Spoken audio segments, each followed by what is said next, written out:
सभी प्रेमियों को हरिओम, राम राम।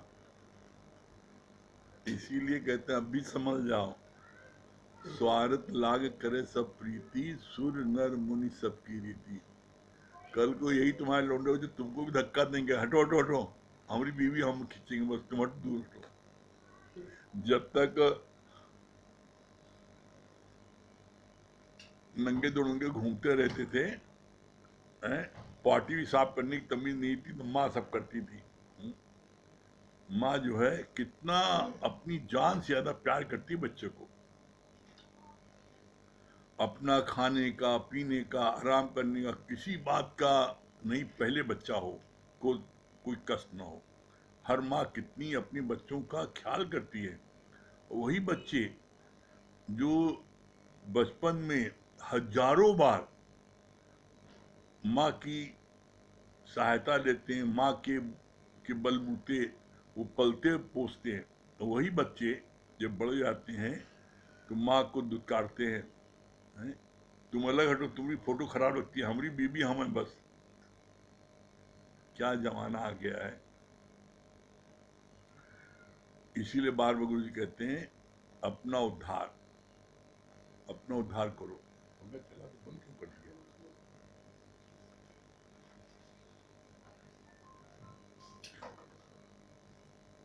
हम लोगों का भगवत गीता चल रही है। भगवत गीता का 18वां अध्याय चल रहा है। 18वें अध्याय का हम लोगों का 32 से 36 श्लोक ये चल रहा था, और कल पढ़ा गया था जहां तक जाति दृष्टि है वहां तक पहली सृष्टि है, सर्वम रूप है। जब अपने आगे बैठाकर तुम प्रेम से कुछ खिलाते हो तो देखो तेरे अंदर कितनी खुशी आती है। गिफ्ट को कभी भी लिफ्ट नहीं देना। कल यहां तक हुआ था। इसके आगे आज भगवान क्या बोल रहे हैं?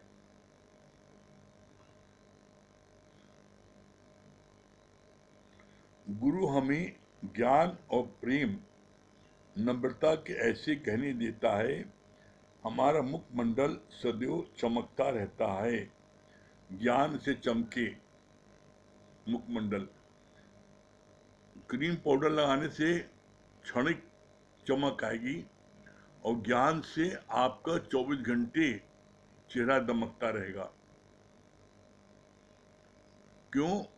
ज्ञान से हमको अंदर में पावर आती है, शक्ति मिलती है, उससे चेहरा आपका दमकता है। और जो क्रीम पाउडर बाहर से लगाते हो वो कुछ देर के बाद में आप जो है आपको अपनी शक्ल खराब लगेगी। और ये हमने प्रैक्टिकल में ऐसा हमने खुद अपनी आंखों से देखा। किसी को मिलने जाते थे शाम को तो बहुत ही सुंदर अच्छी दिखती थी, बहुत मेकअप रहती थी। किसी कारणवश सुबह के टाइम जाना पड़ गया उनके घर, और सुबह उन्होंने दरवाजा खोला, हम उसको पहचान नहीं पाए। हमको उसको बुलाओ,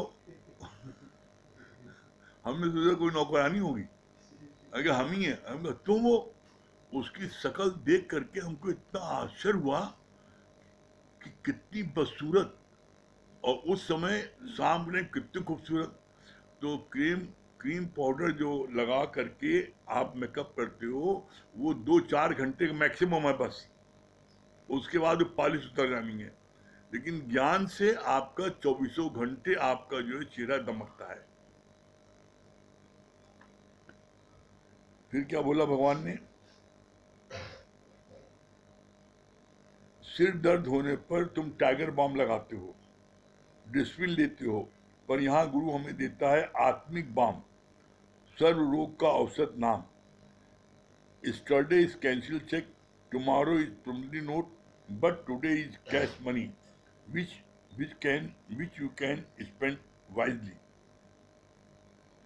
क्या बोला भगवान ने? तुम्हारे कोई दर्द होता है कहीं तो तुम डिस्पिन ले लेते हो, हैं दवाई, एलोपैथिक दवाई लेते हो। तो बोला यहाँ पर जो डिस्पिन लेते हो, एलोपैथिक दवाई लेते हो, उससे तुम्हारा दर्द जो है वो क्षणिक कुछ देर के लिए ठीक हो सकता है या उसको दबा देते हैं। लेकिन आत्मिक बाम क्या है? मैं शरीर हूं नहीं, मैं तो आत्मा हूं। जब आप अपने को आत्मा महसूस करोगे, आपको किसी प्रकार का देह का कोई भी कष्ट नहीं लगेगा। देह का कष्ट आपको तभी लगता है जब आप देह में आते हो। इसीलिए गुरु जी ने बार बार इस बात को कहा, तू देह नहीं, तू आत्मा है। अब गुरु ने कहा तो हमें उस चीज को फील करना है। हम जब उस चीज को फील करेंगे तो हम वैसे वैसे देह से उपराम होंगे, और जैसे जैसे आप देह से उपराम होंगे वैसे वैसे देह के कोई भी विचार आपको दुख नहीं पहुंचा पाएंगे। कोई आपका अपमान करता है, कोई आपको कुछ भी बोलता है तो आपको लगेगा नहीं। क्यों? क्योंकि आप अपनी आत्मा में विचरण कर रहे हो। आत्मा की तुलना किससे की गई है? आत्मा की तुलना की गई आकाश से। क्या आकाश को कोई चीज छू सकती है? Nothing can touch sky. आकाश को कोई चीज छू ही सकती। तो फिर ऐसे में आप अपने को बार बार देख क्यों मान लेते हो? आप जब गहराई में जाओगे तो आपको मिलेगा कि आपकी अपनी ही कोई चाहना आपको देह मनवा देती है। अपनी चाहना, हाय मेरा बेटा, हाय मेरी बेटी, हाय मेरा दामाद, हाय मेरा पोता, मतलब आपको वो जो है मन बनने के लिए मजबूर कर देता है। क्यों? उसमें आपकी आसक्ति है। आपकी आसक्ति है बेटे में, तो आपको बाप बनने के लिए मजबूर कर देगा। और जब आप बाप बनोगे तो बेटे को अगर कष्ट होगा तो आपको भी दुख होगा। और यहाँ गुरु जी क्या बोलते हैं? You are already god. जब आप पहले से भगवान हो तो अब क्या बनोगे? इसलिए कहा जाता है बनना ही है अज्ञान। आप कुछ भी बनते हो तो ये अज्ञान है। ज्ञान क्या है? मैं ब्रह्म हूं। अज्ञान क्या है? मैं जीव हूं। दो अक्षर का है शब्द। ज्ञान और ज्ञान क्या है? आप जितनी देर अपने ब्रह्म भाव में रहते हो तो आप अपने ज्ञान में रहते हो, और जितनी देर आप अपने देह में रहते हो अज्ञान में रहते हो। फिर गुरु ने क्या बोला?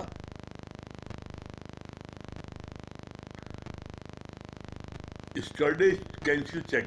अब चेक जो होती है, अब आज 14 तारीख है और आपको जो है कोई चेक जो आपके कैंसिल बीत गई हो, जिसकी आपको उसको भुनाना है, और आपने उस चेक को 30 दिन के अंदर नहीं भुलाया, 60 दिन के अंदर नहीं भुनाया, कैश नहीं किया, तो वो चेक जो है फिर क्या, उसके बाद आप पुटअप करोगे वो डिसऑनर हो जाएगी। वो स्टर्ड चेक हो गया। उसकी मियाद के बाद आपने सबमिट किया तो आपको उसका पेमेंट नहीं मिलेगा। इसीलिए बोलते हैं स्टडीज कैंसिल चेक। वो कैंसिल चेक है। और टुमारो कोई चेक आपको पोस्ट डेटेड दे दी गई। आज आप 14 तारीख है और आपको हमने 25 तारीख की चेक दे दी। अब आप कहो कि हमको बड़ी ज़रूरत है, हम 15 तारीख को भुना लें या हम 24 तारीख को भुना लें। 25 की चेक है तो 24 को नहीं भुनेगी। तो टुमारो इज ओनली नोट, वो जो है वो नोट है, लेकिन क्या है, वो टुमारो कल के लिए है। कल क्या होगा किसने क्या जाना। तो बोला today is the cash money. आज जितना भी धन है वो कैश मनी, तुम उसको जो है उसको क्या है, उसको खूब खुशी खुशी खर्च करो। कैश मनी जो वो आज है, मतलब क्या सिद्धांत क्या है कि आज आप अच्छे हो, स्वस्थ हो, तो आप आज की मौज लो। कल की काहे सोचते हो? कल मेरे साथ ऐसा हुआ था, मेरे साथ ऐसा हुआ था, या ऐसा हमारे साथ आगे होगा। भविष्य की नहीं सोचो, पास्ट की नहीं सोचो, आज में रहो। आज में रहोगे तो आपको आनंद मिलेगा। और अगर आप पास्ट और फ्यूचर सोचोगे तो आपको दुख और कष्ट मिलेगा। फिर भगवान क्या बोलते हैं, कहते हैं, बड़ी अच्छी बात बताई इसमें, शक्ति का संचय मुश्किल से होता है पर मनुष्य उस शक्ति को व्यर्थ में गंवाता है। कैसे गंवाता है और शक्ति का संचय कहाँ होता है? शक्ति का संचय आपको जो है मानसिक मन की शक्ति आपको सत्संग की मिलती है और तन की शक्ति मिलती है आपको योगा व्यायाम और आपके कसरत करने से मिलती है। अब आपने इन दोनों शक्तियों को कैसे गंवा दिया? कभी आप एक दिन आप अपने मोबाइल में टेप लगा दो और 24 घंटे चलने दो और देखो 24 घंटे में आप कितनी फालतू बात करते हो। आपको अपनी बातों पर हंसी आएगी, अरे ये सब बात कर रहे हैं, इसका कोई औचित्य नहीं है। बोलने में कितनी एनर्जी वेस्ट होती है। आप गपशप कर रहे हो, राजनीति की बात कर रहे हो, इसकी बात कर रहे हो, मतलब जिसमें आपको लेना देना नहीं, वेस्टेज ऑफ टाइम। अब आप लेकिन उसके बारे में डिस्कस कर रहे हो तो परिणाम क्या, आप अपनी एनर्जी को व्यर्थ में गंवा रहे हो, विषय विकार में गिर रहे हो। कितनी एनर्जी गिरती है, कितनी एनर्जी खर्च होती है। तो बोला भगवान ने कि कितनी मुश्किल से तुमने शक्ति अर्जन की और उसके बाद में तुमने उसको गंवा दिया। कैसे? बड़ा अच्छा गुरु ने दृष्टांत दिया, कहा जैसे तुमने दिन भर मेहनत किया, दिन भर तुमने रिक्शा चलाया, गाड़ी चलाई, खूब मेहनत किया और उसके बाद में तुमने रुपए 1500 कमाए और उसके बाद में उस नोट जो कमाए उसको आप फाड़ फेंक दो, आप फाड़ फेंक दो, आप उसे जुआ खेल गए, चला गया सब, तो वैसे मनी हो गए ना। तो ऐसे बोला कि आप ये देखो कि अपनी एनर्जी आप कहाँ खर्च कर रहे हो। कहीं पर कोई माया की बात कर रहा है तो उसका चैनल चेंज करो और गुरु की बात करो, भगवान की बात करो, ज्ञान की बात करो। तो ज्ञान की बात करने पर आपको शक्ति का अर्जन होगा, शक्ति मिलेगी और आप माया की बात उससे करोगे और माया बहती जाओगे तो आप अपनी शक्ति को खर्च करते जाओगे। कैसे? इसका बड़ा अच्छा गुरु ने बोला, जैसे जब लाइट चली जाती है तो इन्वर्टर से लाइट आती है और इन्वर्टर की लाइट खर्च होती रहती है। इन्वर्टर की लाइट की एक लिमिट है। ये इन्वर्टर जो है, इससे आप 4 पंखा चलाओगे, 4 बत्ती जलाओगे तो ये इन्वर्टर 4 घंटे चलेगा। अब 4 घंटे जब चल गया उसके बाद इन्वर्टर बोल जाता है, वो फिर काम नहीं करता। आप उसको चार्जिंग में लगाते हो तब उसमें ताकत आती है। तो इसी तरीके से जब आप ज्ञान की वार्तालाप करते हो किसी से तो आप समझ लो आपने चार्जिंग में लगा दिया अपनी बॉडी को, वो आपके अंदर चार्जिंग हो रही है ज्ञान की बातें। और वही आपने माया की बात की तो आप समझ लीजिए कि जैसे लाइट जाने पर इन्वर्टर इस्तेमाल हो रहा है, उसकी खर्च हो रही है, उसी तरह आपकी एनर्जी खर्च हो रही है। फिर क्या बोला भगवान ने, नाउ हियर और नो वेयर। अगर अभी कभी आप इसको करना चाहो तो कर सकते हो, नहीं कभी कर नहीं पाओगे। क्यों? जो निश्चय आज आप कर लोगे कल आप नहीं कर पाओगे। विवेकानंद जब गुरु के पास गए, वहाँ 36 लोग पहले से बैठे थे। विवेकानंद ने कहा 36 में पहला नंबर मैं जो आ गया। वृक्ष तो ऑटोमेटिकली निकलता है, जब बीज अपने को गंवाता है तो बीज मंत्र सर्व को ज्ञान।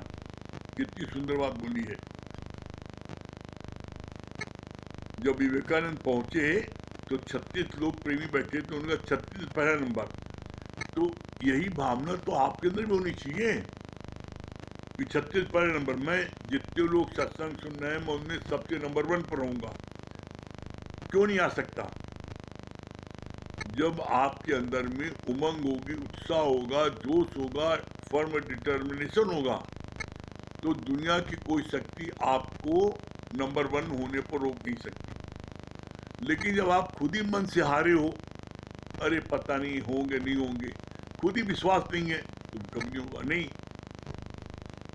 मतलब आप अपने मन फर्म डिटर्मिनेशन नहीं, कैसे नहीं होगा। जब आप फर्म डिटर्मिनेशन रखोगे तो निश्चित आपको उपलब्धि होगी। क्या भगवान बोल रहे हैं? जैसे बीज धरती में दाखिल करते हैं और जब बीज अपने को टोटल गुम कर देता है, मिटा देता है, तो उसी जगह पर उस बीज के स्थान पर पौधा वृक्ष निकल आता है। वो पौधा वृक्ष निकलता है, वो पौधा वृक्ष। बोला एकदम ठीक इसी प्रकार से जब जीव अपनी हस्ती को मिटा देता है तो उसी जगह से, उसी शरीर से ब्रह्म प्रकट हो जाता है। एक सिंपल फार्मूला है, बीज को धरती पर जहां आप बोते हो और बीज धरती का संग पा करके अपनी हस्ती को गुम कर देता है। आप देखना उसी स्थान पर एक पोपल्स छोटी सी निकलेगी पेड़ की पौधा, और फिर वही पौधा धीरे बड़ा होते होते होते माली के संरक्षण में वो एक पेड़ बन जाता है, वृक्ष बन जाता है। तो वही चीज आपके साथ है। आप हो जीव, और जीव जब तक अपनी हस्ती को बनाए रखेगा तब तक उस जीव के अंदर से ब्रह्म प्रकट नहीं हो सकता। ब्रह्म प्रकट कब होगा? जब आप अपनी हस्ती को मिटाओगे तो ब्रह्म प्रकट हो जाएगा। ब्रह्म प्रकट होने में देरी नहीं है, देरी है अपनी हस्ती को मिटाने में। और अपनी हस्ती को मिटाना चाहता नहीं। चाहे कुछ हो जाए, आप अपने को ये फील करो, नहीं हमें अपनी हस्ती को मिटानी है। और जब कहा नहीं, कितनी अच्छी लाइन बोली उर्दू ने, जब मैं था तो हरि नहीं, अब हरि है मैं नहीं। एक म्यान में दो तलवार देखा सुना न कोई। आप अपनी हस्ती को, अपनी मैं को जिस दिन मिटा दोगे उस दिन आपके अंदर से परमात्मा ब्रह्म प्रकट हो जाएगा। करके देखो, और प्रकट न हो तब कहना। ठीक है?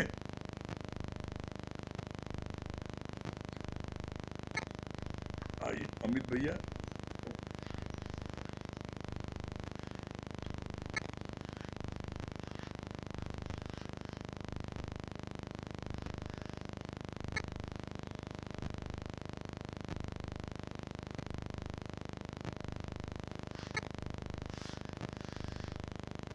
हरिओम।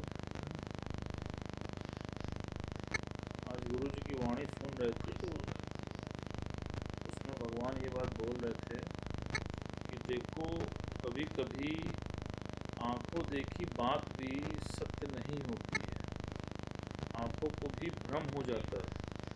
तो भगवान उस पर बता रहे थे, कहा कि एक बार एक लड़का काफ़ी दूर से देखता है कि कोई व्यक्ति किसी लड़की को छेड़ रहा है। तो जब वो थोड़ा उसके पास आता है तो आकर के देखता क्या है कि वो उसका ही परम मित्र रहता है। तो उसको बड़ा कष्ट होता है, क्यों? क्योंकि वो उसका बहुत ही सच्चा मित्र होता है और उसका बिहेवियर उस टाइप का नहीं होता है। तो जब वो उसको देखता है उस स्त्री के साथ, तो वो इतना क्रोध में आ जाता है कि आने के बाद वो उसकी पिटाई करने लगता है। तो जब वो लड़का उससे मार खाता है तो उससे बोलता है कि मित्र, तुम मुझे क्यों मार रहे हो? तो उसने बोला कि तुम इसके साथ छेड़खानी कर रहे हो। तो कहा, नहीं, मैं इसके साथ छेड़खानी नहीं कर रहा हूँ, ये लड़की डूब रही थी और मैंने अपनी जान पे खेल कर इस लड़की को बचाया और मैं इसके मुख से पानी निकाल रहा हूँ, मैं इसकी जान बचाने की कोशिश कर रहा हूँ। तो जब उसको ये बात पता चली तो उसको बड़ी ग्लानि महसूस हुई कि अरे, ये तो बहुत अच्छा कार्य कर रहा था और मैं जो हूँ अज्ञानता में क्योंकि मुझे नहीं पता था तो मैंने इसके ऊपर हाथ उठाया, तो उसको उसका पश्चाताप हुआ। तो भगवान ने बोला, कहा इसी प्रकार जीवन में हर वो चीज़ जो तुमको दिख रही है वो सत्य नहीं है, कभी कभी आँखों को भी भ्रम हो जाता है। तो भगवान ने बोला, कहा ज्ञानी जो है इसीलिए सही रमझ और सही समझ से कार्य करता है, वो आवेश में आके कोई भी कार्य नहीं कर बैठता है। भगवान ने कहा कोई भी कार्य करने के पहले कम से कम 32 बार तो सोच लो। भगवान ने तुमको 32 दांत दिए हैं, तो 32 दांत क्यों दिए हैं? कि कम से कम 32 बार सोच करके ही कोई बात को बोलो, क्योंकि जो निकले हुए शब्द हैं वो कभी वापस नहीं आ सकते हैं। जैसे कमान से निकला हुआ तीर क्या वापस आ सकता है? नहीं आ सकता है। तो कहा उसी प्रकार जो तुम्हारे मुख से शब्द एक बार निकल गए तो फिर वो वापस नहीं आ सकते हैं। तो इसकी सुजागी गुरु हमको बताता है। फिर भगवान ने क्या बोला? कहा आँख से देखी हुई भी और कान से सुनी हुई भी। जैसा उस पर दृष्टांत चलता है ना वो बहेलिए का, कि वो एक बहेलिया होता है और बहुत समय से उसको कोई शिकार नहीं मिला होता है, तो वो शिकार करने के उद्देश्य से जंगल में जाता है, और जब वो वहाँ पहुँचता है तो वो एक छोटी सी चिड़िया को पकड़ लेता है। अब जब चिड़िया उसके पास में आ जाती है तो वो चिड़िया से कहता है कि मैं तुमको मार कर अपने परिवार का पालन पोषण करूँगा। अब चिड़िया भी बहुत बुद्धिमान होती है, तो वो उससे क्या कहती है? कहती कि देखो भैया, मैं हूँ इतनी छोटी सी, अब उसमें मुझे मारने के बाद तुमको मलबा उसमें जरा सा मिलेगा, उसमें तुम्हारा और तुम्हारे परिवार किसका पेट भर पाएगा? तो अगर तुम मुझको छोड़ दो तो मैं तुमको बहुत अच्छे 4 वचन दे सकती हूँ। तो उसके मन में आता है कि सही तो कह रही है ये, कि अगर हम इसको मार भी देते हैं तो हमको ज़्यादा भोजन प्राप्त नहीं होगा, तो चलो इसके वचन ही सुन लेते हैं। तो उसने क्या बोला? उसने पहला वचन बोला कि देखो, कानों सुनी बात पर कभी भी भरोसा मत करना। फिर दूसरा वचन बोला, कहा देखो, आँखों देखी बात पर कभी भरोसा मत करना। कहा ये भी बहुत अच्छा। कहा तीसरा वचन, कहा तीसरा वचन ये है कि जब तुम कोई भी कार्य करने वाले हो तो उसको बहुत सोच समझ के करना, और जो कर देना तो फिर उसके लिए पश्चाताप मत करना। कहा ये भी अति सुंदर है। कहा चौथा, कहा चौथा, अब जब तुम मुझको छोड़ दोगे तभी मैं तुमको बताऊंगी, कहीं तुमने मुझसे सुन के मार दिया तब मैं क्या करूंगी? तो उसके मन में आए बहेलिया के कि बात तो सही कह रही है। तो उसने कहा अच्छा चलो ठीक है, 3 वचन बता ही चुकी है तो ये चौथा भी बता देगी। उसने उस चिड़िया को छोड़ दिया। वो चिड़िया उड़ करके डाल पे बैठ गई। उसने कहा बोलो चौथा वचन।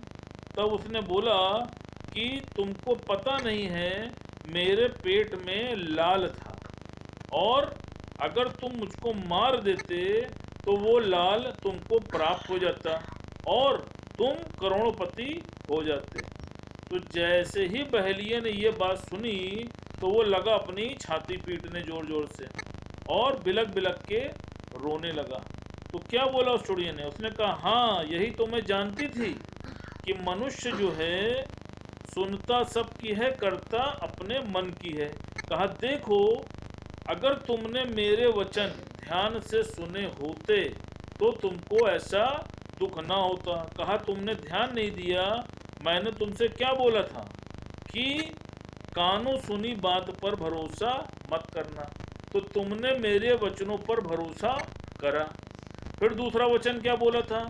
आंखों देखी बात पर भी भरोसा मत करना, तो तुमने मेरे पेट में लाल तो नहीं देखा ना, लेकिन तुमने मेरी बात पर भरोसा कर लिया।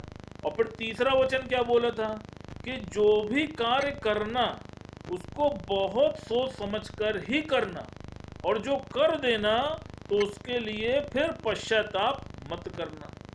तो तुमने मुझे छोड़ने के पहले न सोचा न समझा और मुझको छोड़ दिया। तो जब छोड़ दिया तो फिर अब उसके लिए पश्चाताप क्यों कर रहे हो? तो गुरु जी ने भी यही बात बोली, कहा इसी प्रकार मनुष्य की भी गति इसी तरह है, वो सुनता सब की है और करता अपने मन की है। जैसे गुरु ने बोला ना कि गुरु की वाणी सर मत्थे पर नाला उत्थे का उत्थे।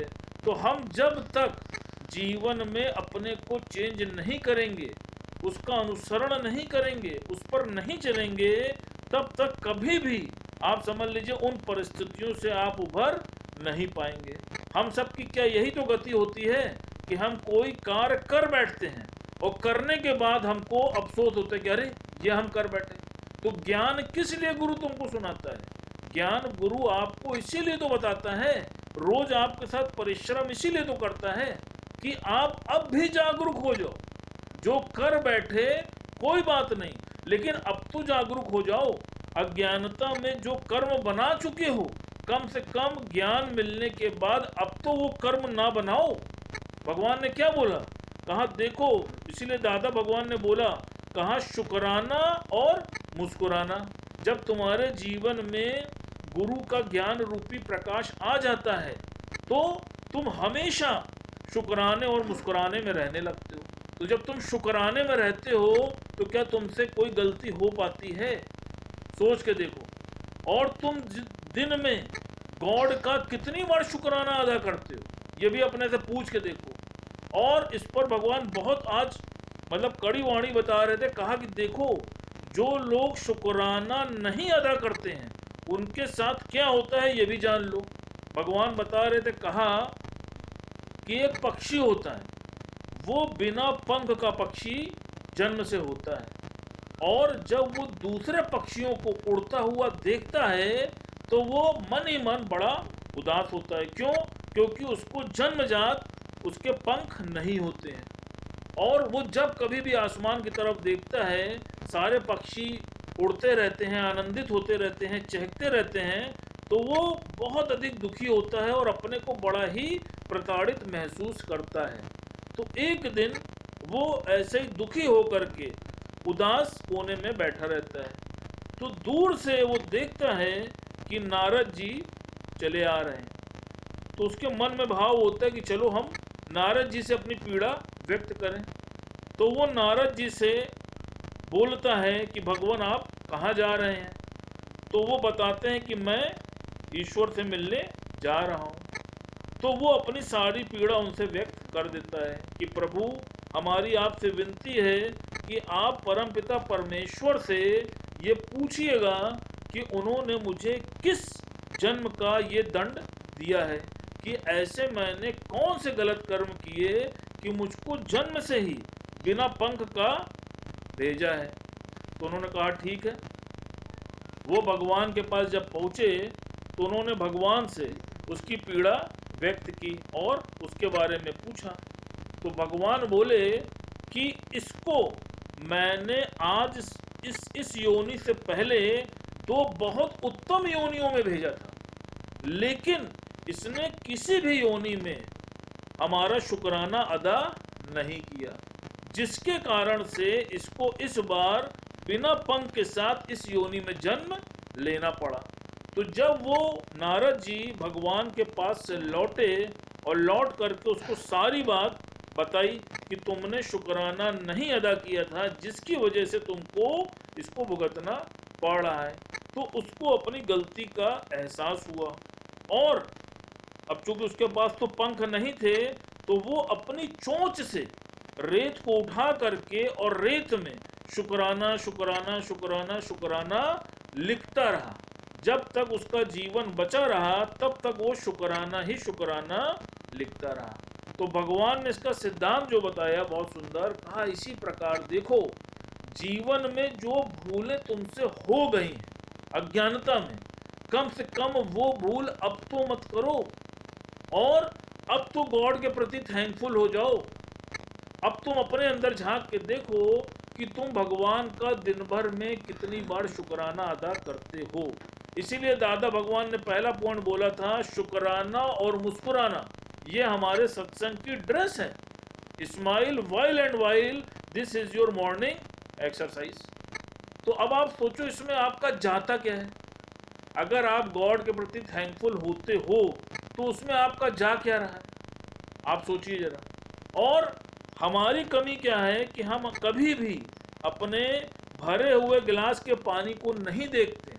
हम हमेशा जितने गिलास में पानी कम है वहां पर हमारी निगाह होती है। इसीलिए शिकवा और शिकायत हमारे जीवन में बढ़ जाता है। और ज्ञान में आने के बाद गुरु क्या करता है, गुरु तुम्हारी दृष्टि को ही बदल देता है। तो जब तुम्हारी दृष्टि बदल गई तो तुम्हारी सृष्टि स्वतः बदल गई। आप देखो, जैसी दृष्टि वैसी सृष्टि। कई बार सत्संग में बात चली है ना कि भगवान कृष्ण ने जब दोनों को भेजा, पहले दुर्योधन को भेजा, कहा जाओ कि जा करके एक तुम भले मानुष को लेकर के आओ। तो वो पूरा साम्राज्य घूम आया, कहा महाराज यहाँ पर कोई भी भला मानुष है ही नहीं। फिर युधिष्ठिर को बोला, कहा जाओ और तुम एक दुष्ट व्यक्ति को लेकर के आओ। वो भी घूम के आया और क्या बोला कि महाराज यहाँ पर कोई भी दुष्ट व्यक्ति है ही नहीं। तो देखिए, जिसकी जैसी दृष्टि उसकी वैसी सृष्टि। तो इसलिए भगवान ने कहा है कि कुछ भी हो जाए, देखो भगवान के यहाँ न्याय है। और जो ईश्वर पर फेथ रखता है, पूर्ण विश्वास रखता है, उसके साथ न्याय अवश्य होता है। जैसा एक बार भगवान बता रहे थे, कहा कि एक जज होता है और वो जज जो है एक बार गांव जाता है। तो गांव में किसी विवाह समारोह में वो जाता है। तो वहाँ पर कोई बहुत अच्छी व्यवस्था तो होती नहीं है गांव में, सुलभ शौचालय वगैरह की। तो वहाँ पर खेतों में ही दैनिक क्रिया करने के लिए जाना पड़ता है। तो वो एक बार झाड़ी में दैनिक क्रिया कर रहा था। तो जिस समय वो कर रहा था तो उसने देखा कि उसके सामने एक खून हो जाता है और उस समय वो उठने की स्थिति में नहीं होता है। फिर उसके मन में ये भाव आता है कि कोई बात नहीं है, मुकदमा तो मेरे ही पास आएगा, तो मैं सही फैसला कर दूंगा, क्योंकि मैंने तो खून होते देखा है। ऐसा ही होता है, मुकदमा उसके पास आता है। लेकिन जब मुकदमा उसके पास आता है तो जो अपराधी होता है, जिसने खून किया होता है, वो अपराधी के तौर पर वहां पर नहीं आता है और उसकी जगह कोई दूसरा व्यक्ति अपराधी की जगह पे आ जाता है। और क्योंकि कोर्ट जो है जो फैसला देती है वो तो गवाह के आधार पे देती है, तो जितने भी गवाह उस कोर्ट में उपस्थित होते हैं वो सारे गवाह उस अपराधी के खिलाफ गवाही दे देते हैं, जिसके कारण जज को उस अपराधी को मृत्युदंड देना पड़ता है। अब जज अंदर से बड़ा ही दुखी होता है। क्यों? क्योंकि वो जानता रहता है कि ये व्यक्ति अपराधी नहीं है, लेकिन उसके बाद भी चूंकि गवाह उसके विपरीत थे तो उसको मृत्युदंड देना पड़ता है। और इस बात को लेकर वो बहुत अंदर से दुखी होता है। तो जब वो अपराधी जाने लगता है सजा बिताने के लिए, तो जज उसको कोने में लेके जाता है और उससे कान में पूछता है कि मैं जानता हूं कि तुमने ये खून नहीं किया, लेकिन तुम सच सच बताना कि तुमने जीवन में ऐसा कोई अपराध पहले किया है। तो चूंकि जज साहब पूछ रहे हैं तो वो जो अपराधी होता है वो बोलता है कि हाँ महाराज, मैंने आज से 2 साल पहले एक व्यक्ति का खून किया था, लेकिन उसकी सजा मुझे ना होकर के किसी और को हो गई थी। तो जब ये बात जज साहब को पता चलती है तब उनको संतोष मिलता है। तो भगवान ने बोला कि कहा देखो कि भगवान के घर में कभी भी अन्याय नहीं हो सकता।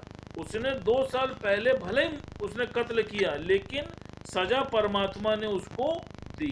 तो भगवान का कहना है कि देखो, ज्ञानी जो है वो हमेशा प्रभु के विश्वास पे ही रहता है, वो कभी भी टूटा हुआ विश्वास नहीं रखता।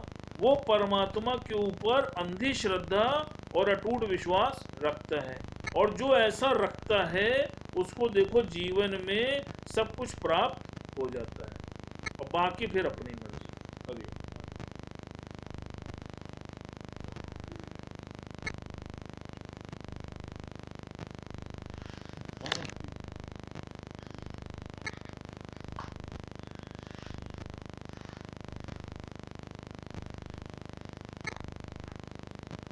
देखिए आज मुक्ति का जो है हैप्पी बर्थडे है, अरे तो आज मुक्ति जो है भजन सुनाएगी आज आप लोगों को। हाँ, मुक्ति भजन सुनाएगी।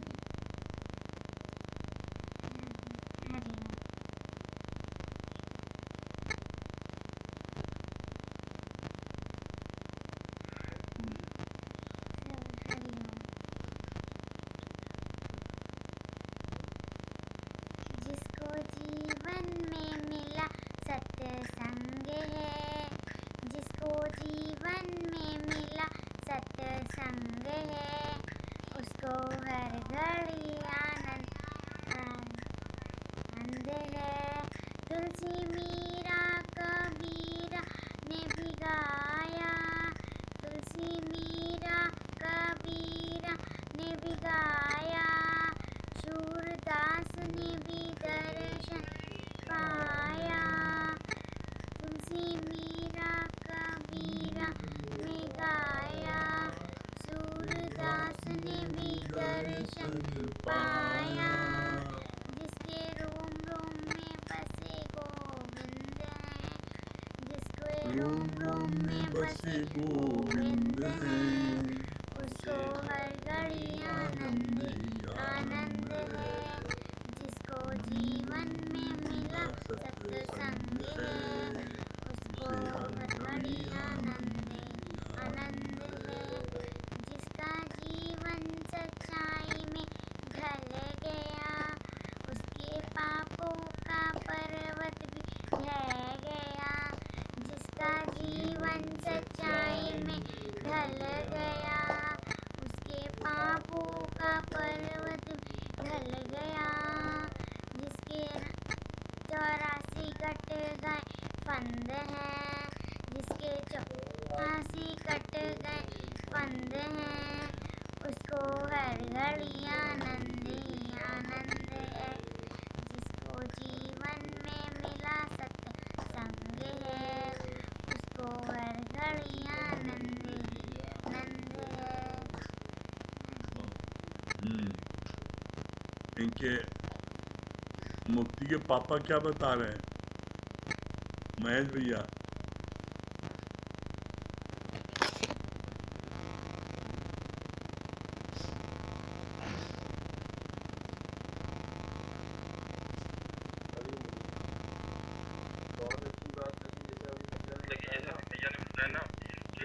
शुक्राना हमेशा गुरु का हर मानना चाहिए। अगर शुक्राना हम नहीं मानते तो जो हमें प्राप्त है वो भी अप्राप्त हो सकता है, अगर जो नहीं प्राप्त है वो भी प्राप्त हो सकता है। ये बात बहुत अच्छी लगी। और मुक्ति की मम्मी क्या बोल रही है, संगीता रानी?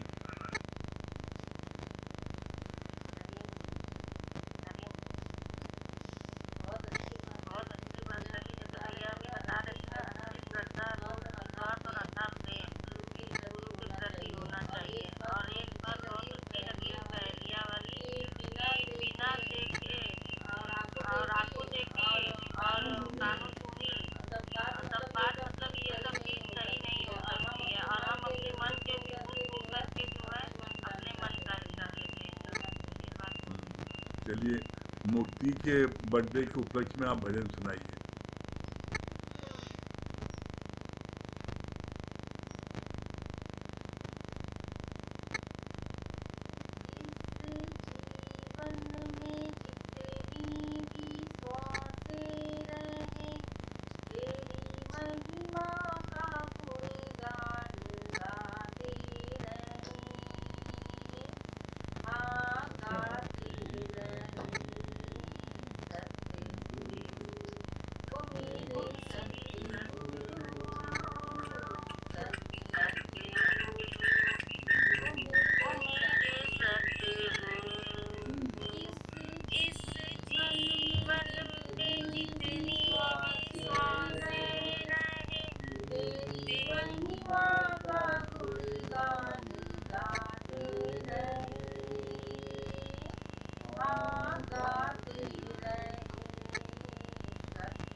सूरज का तेज है गहरा, चाहे ये घट रहे चाहे वो घट रहे, चाहे ये घट रहे चाहे वो घट रहे, हर घट में तेरा ही प्रकाश रहे, हाँ प्रकाश रहे। सतगुरु ओ मेरे सतगुरु, सतगुरु ओ मेरे सतगुरु, इस जीवन में जितनी भी सांसें रहे, तेरी महिमा का गुणगान गाते रहे, गाते रहे। सतगुरु ओ मेरे सतगुरु, सतगुरु ओ मेरे सतगुरु, प्यार तूने किया हमको इतना, आंचल में समाए ना जितना, प्यार तूने किया हमको इतना, आंचल में समाए ना जितना, तेरी रहमत तले हम तो पलते रहे, तेरी रहमत तले हम तो पलते रहे, वचनों में ही जीवन चलाते रहे, हाँ चलाते रहे। सतगुरु ओ मेरे सतगुरु, सतगुरु ओ मेरे सतगुरु, इस जीवन में जितनी भी सांसें रहे, तेरी महिमा का गुणगान गाते रहे, हाँ गाते रहे। सतगुरु ओ मेरे सतगुरु, सतगुरु ओ मेरे सतगुरु, इस जीवन में जितनी भी सांसें रहे, तेरी महिमा का गुणगान गाते रहे, हाँ गाते रहे। सतगुरु ओ मेरे सतगुरु, सतगुरु ओ मेरे सतगुरु, तूने कितनों का जीवन संवारा, मेरे जीवन का तुम ही सहारा, तूने कितनों का जीवन संवारा, मेरे जीवन का तुम ही सहारा, ना कोई उलझन रहे ना अज्ञान रहे, ना कोई उलझन रहे ना अज्ञान रहे, इस जीवन में कुल तेरा प्यार रहे, हाँ प्यार रहे। सतगुरु ओ मेरे सतगुरु, सतगुरु ओ मेरे सतगुरु, इस जीवन में जितनी भी सांसें रहे, तेरी महिमा का गुणगान गाते रहे, हाँ गाते रहे। सतगुरु ओ मेरे सतगुरु, सतगुरु ओ मेरे सतगुरु, हम तो काबिल ना थे इस ज्ञान के, तूने अपनाया अपना जान के, हम तो बिना इस जान के तूने अपनाया अपना जान के मेरा मन तो है अब सिर्फ तेरे लिए मेरा मन तो है अब सिर्फ तेरे लिए तन पे भी गुरु तेरा दीदार रहे अंधार रहे सतगुरु ओ मेरे सतगुरु ओ मेरे इस जीवन में जितनी भी सांस रहे तेरी महिमा का गुणगान गाते रहे हाँ गाते रहे सतगुरु ओ मेरे सतगुरु ओ मेरे हाँ, जगदीश भैया क्या बता रहे हैं? जगदीश भैया क्या बता रहे हैं? और क्या बोला कि शक्ति का जो संशय आपको हो रहा है उसको दर्ज होना चाहिए। बता कि शक्ति दो तरह की होती है, एक तो गुरु की वाणी से, गुरु के सत्संग से, और दूसरी योगा और व्यायाम से। तो वो आप ये देखिए कि आपकी शक्ति से जो है वो व्यर्थ ना जाए और हमेशा जो है उसका ध्यान रखें। और बैटरी चार्ज जो है जैसे होती है मोबाइल की, वैसे चार्ज यहाँ पर होता है आपका चार्ज। हाँ, भूमि रानी, भूमि क्या बता रही हो?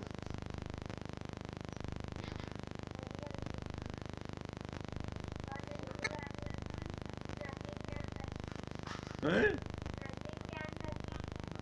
हाँ, nothing can touch the sky. Very good. हाँ, प्रेम भैया क्या बता रहे हैं?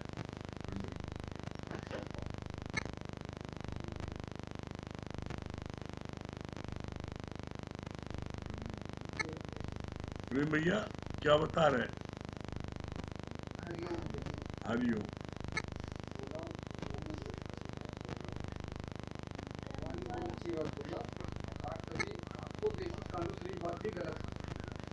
हाँ हाँ, सज्जन भैया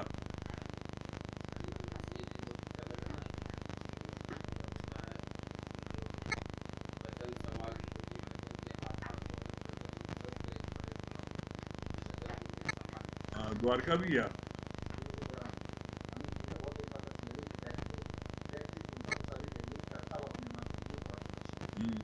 आप क्या बता रहे भैया? अच्छा बताया कि भगवान ने 32 लाख दिए हैं, 32 लाख सोचकर ही काम करें। हाँ, राजू भैया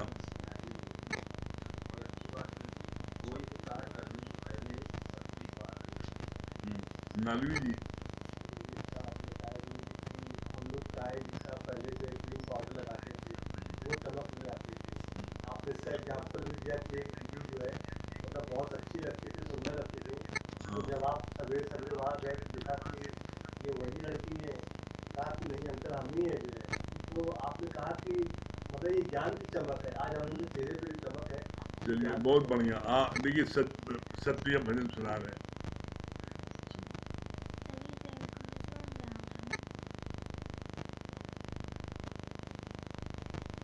क्या कहूँ कौन सी दौलत है गुरु, मेरा जीवन मेरी दुनिया मेरी जन्नत है गुरु। क्या कहूँ कौन सी दौलत है गुरु, मेरा जीवन मेरी दुनिया मेरी जन्नत है गुरु।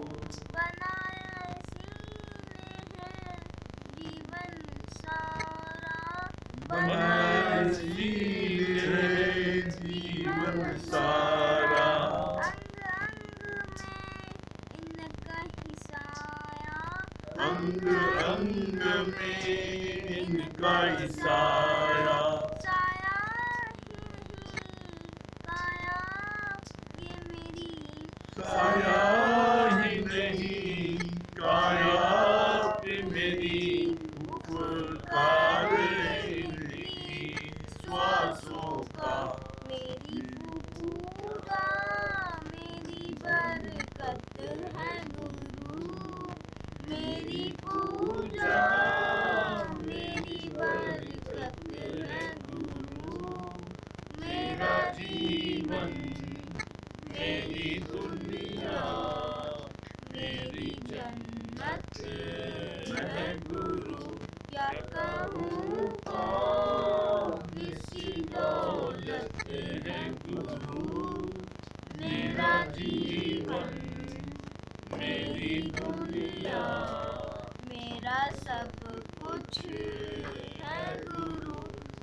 सब कुछ है तू, मेरा सब कुछ है तू।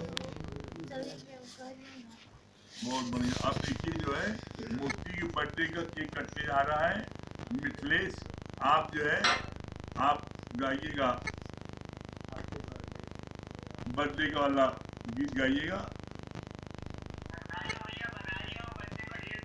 हाँ, ये जो है देखिए इसकी मूर्ति की जो है आज जो है मूर्ति की आज बर्थडे मनाई जा रही है।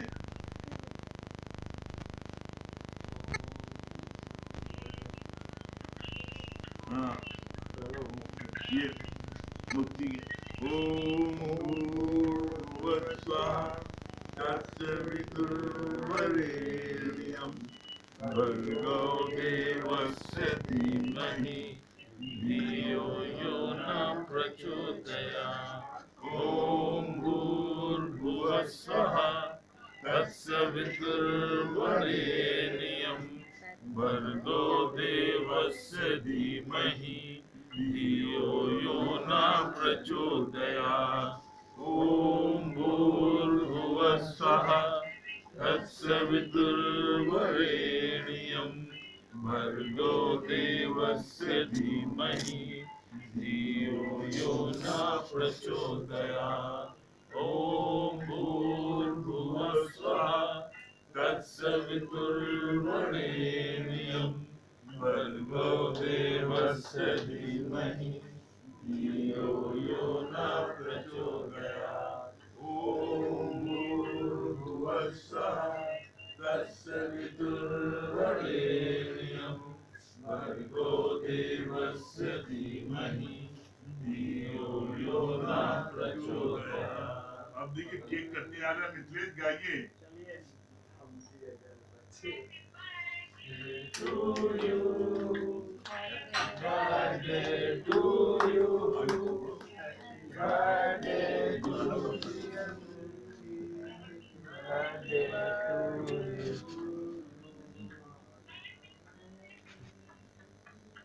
हम भी अगर बार बार दिन ये आए, बार बार दिन ये गाए, बार बार दिन ये आए, बार बार दिन ये गाए, तुम जियो हजारों साल, ये मेरी है आरज़ू। Happy birthday to you, happy birthday to you, happy birthday to you, happy birthday to you. मुबारक हो तुमको जन्मदिन तुम्हारा। मिथिलेश गाइए।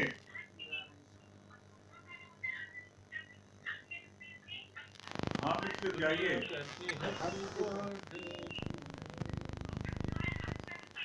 Happy birthday to you.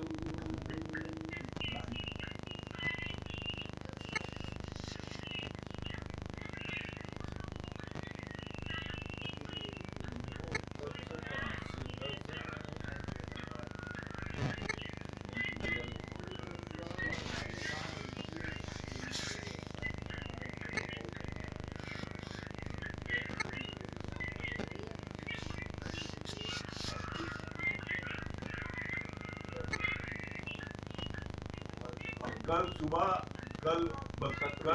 10 बजे सत्संग घर पर होगा। कल संडे है, कल संडे का सत्संग सुबह 10 बजे होगा। केक कल फिर कटेगा सुबह। और कल मुक्ति का फिर केक कटेगा। कल स्पेशल बर्थडे मनाई जाएगी। 15 अगस्त मनाया। हाँ, कल 15 अगस्त का कल घर पर 10 बजे होगा। और आपके ये मुक्ति का जो है फिर से बर्थडे मनाई जाएगी कल दोबारा, स्पेशल 15 अगस्त आजादी के लिए।